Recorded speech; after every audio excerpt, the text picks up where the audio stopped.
भक्तजनों, मैं राम सागर शास्त्री आप लोगों के समक्ष रखने जा रहा हूं एक प्रसंग, राजा सुदुम्न की कथा।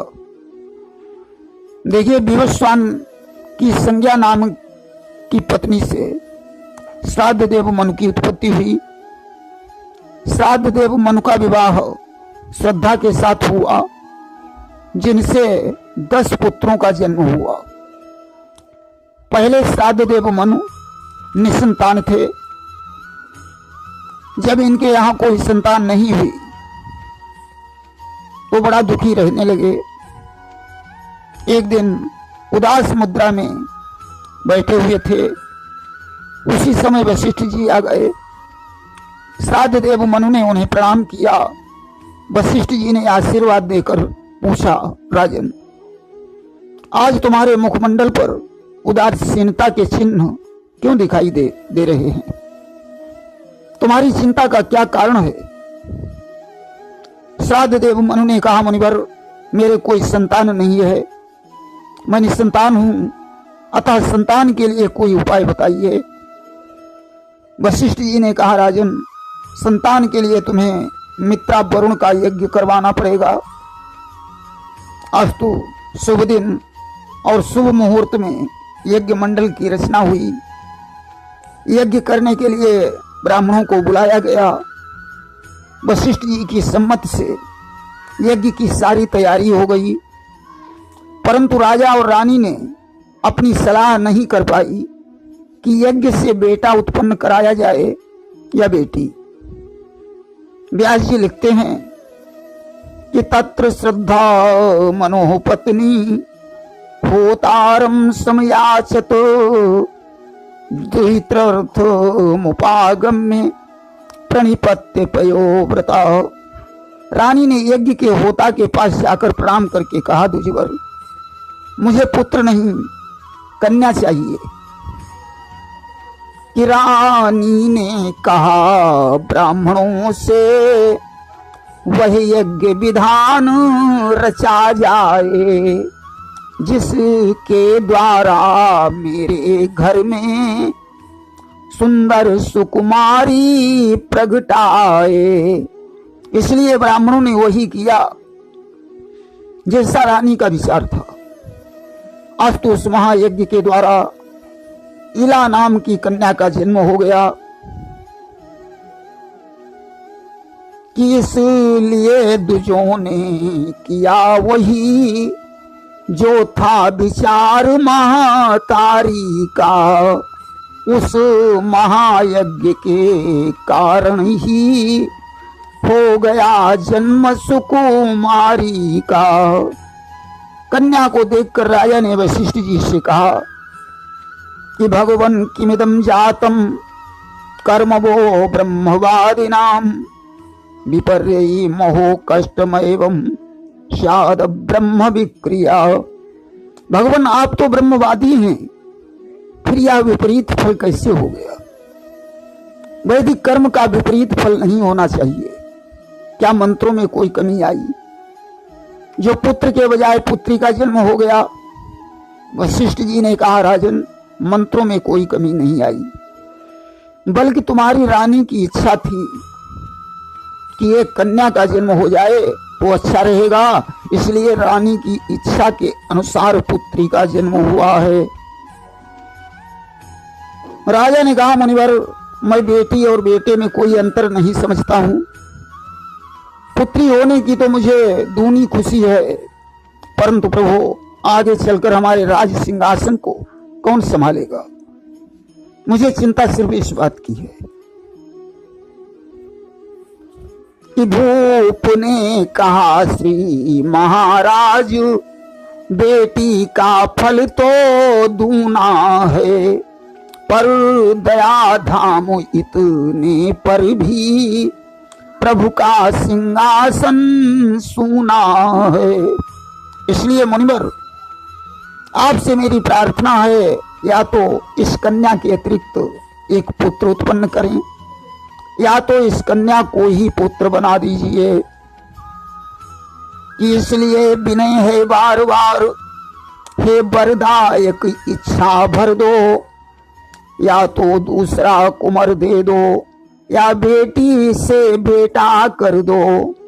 गोस्वामी तुलसीदास जी ने श्री रामचरितमानस में लिखा है कि मंत्र महामणि विषय ब्याल के अमेटत कठिन कुंक भाल के। मंत्र महामणि के समान है जो सर्प के जहर को समाप्त कर देता है, दुर्भाग्य की रेखा को मिटा देता है। अस्तु वशिष्ठ जी ने मंत्र के विधान को बदल दिया। मंत्र विधान के बदलते ही उस कन्या का रूप भी बदल गया कि बेटी से बेटा हुआ। पड़ा सुदुम्न सुनाम नृपवन को गमनित हुआ, सौंप उसे धन धाम। इला नाम की कन्या से सुदुम्न नामक पुत्र बन गया। राजा बड़ा प्रसन्न हुआ। धीरे धीरे सुदुम्न बड़ा हो गया, उत्तराधिकारी बनने के योग्य हो गया।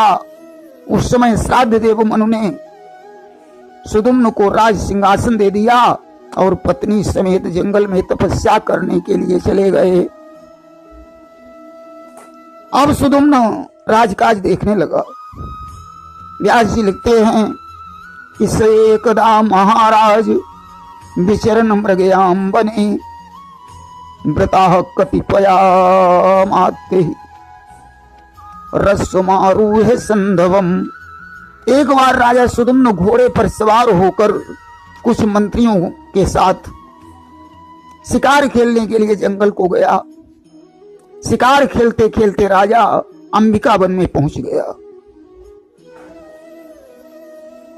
अंबिका विपिन में जैसे ही उस नरराज का प्रवेश हुआ, वैसे ही सब मंत्रियों सहित नरपति का नारी वेश हुआ।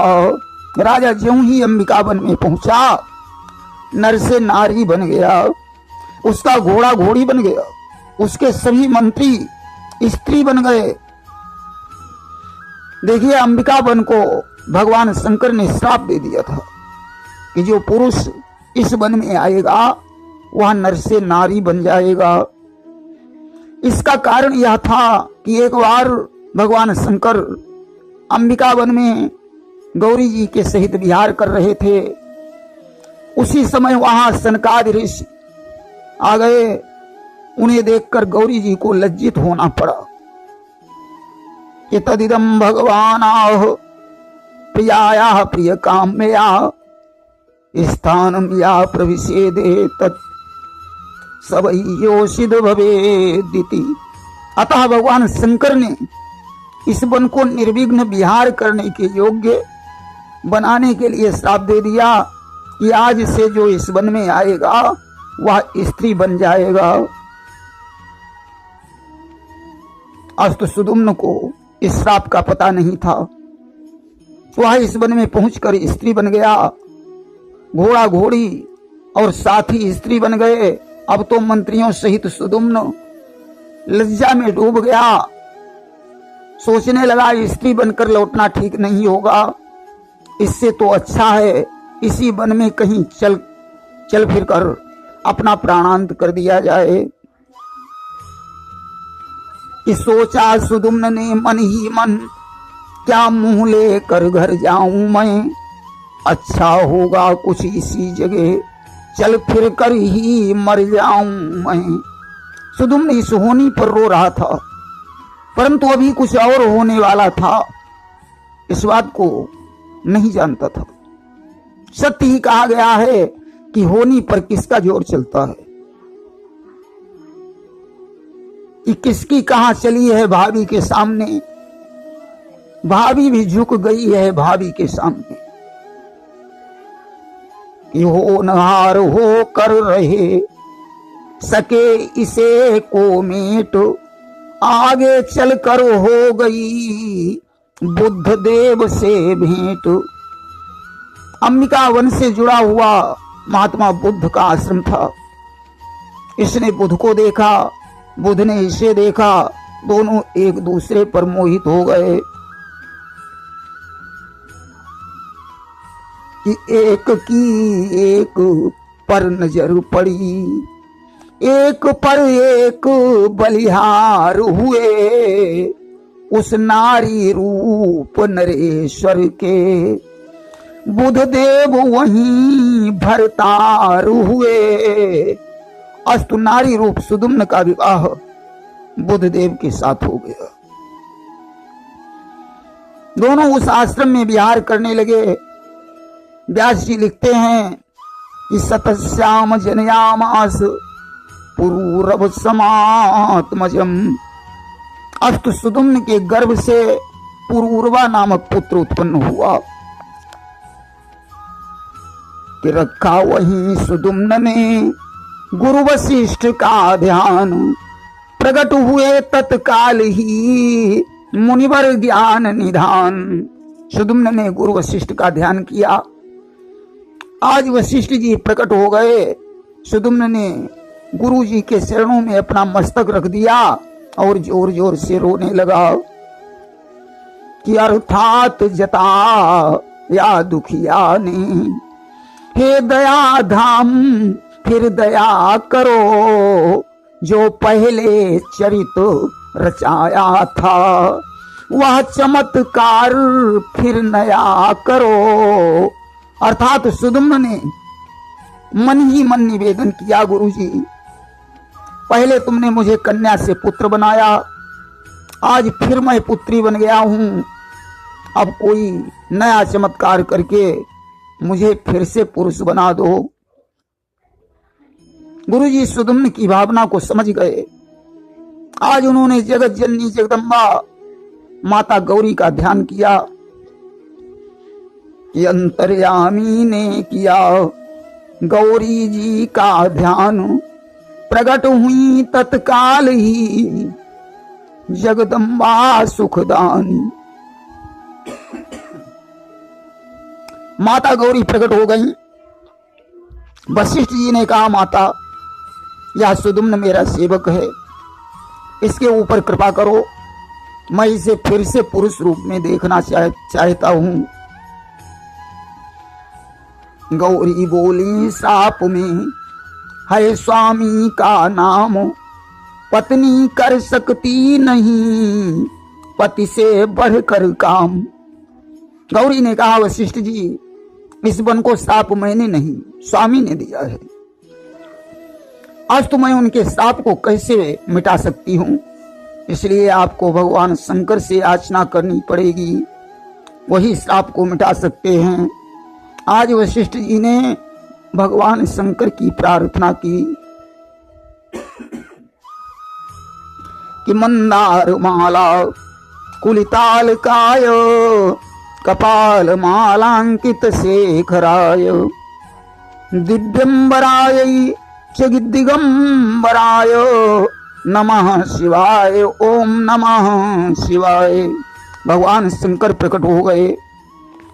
वशिष्ठ ने कहा, भोलेनाथ मेरे शिष्य का कल्याण करो, ये आपकी शरण में है, इसे फिर से पुरुष बना दो। शंकर ने कहा, वशिष्ठ जी तुम्हारे यजमान का पूरा श्राप नहीं मिटाया जा सकता है, हाँ श्राप में थोड़ा अंतर आ सकता है। कि मासम पुमान स्वभविता मासम स्त्री तब गोत्र जाओ, या 1 महीने तक पुरुष रहेगा और 1 महीने तक स्त्री रहेगा, यही क्रम सारी जिंदगी चलता रहेगा। कि हाँ इतना ही हो सकता है, इसमें कुछ अंतर आएगा, मास भर रहेगा नारी रूप, मास भर पुरुष दिखलाएगा। इतना कहकर भगवान शंकर अंतर ध्यान हो गए। सुदुम्न पुरुष बन गया। अपने पुत्र पुरूरवा को लेकर बुधदेव को प्रणाम करके अपने नगर को वापस लौट आया। जब तक पुरुष रूप में रहता तब तक राजकाज देखता, जब स्त्री बन जाता तो बीमारी का बहाना बनाकर महलों में पड़ा रहता था। सुदुम्न की रानी के द्वारा 3 पुत्रों का जन्म हुआ, उत्कल, गय और विमल, जो दक्षिणापथ के राजा बने। उर्वा को इसने प्रतिष्ठान नगर का उत्तरी भाग दे दिया और तपस्या करने के लिए जंगल में चला गया। देखिए, पूर्वा से सूर्यवंश और उत्कल, गय, विमल, इन तीनों से चंद्रवंश की उत्पत्ति हुई। सूर्यवंश में भगवान राम का और चंद्रवंश में भगवान कृष्ण का जन्म हुआ था। प्रेम से बोलिए वृंदावन बिहारी लाल की जय।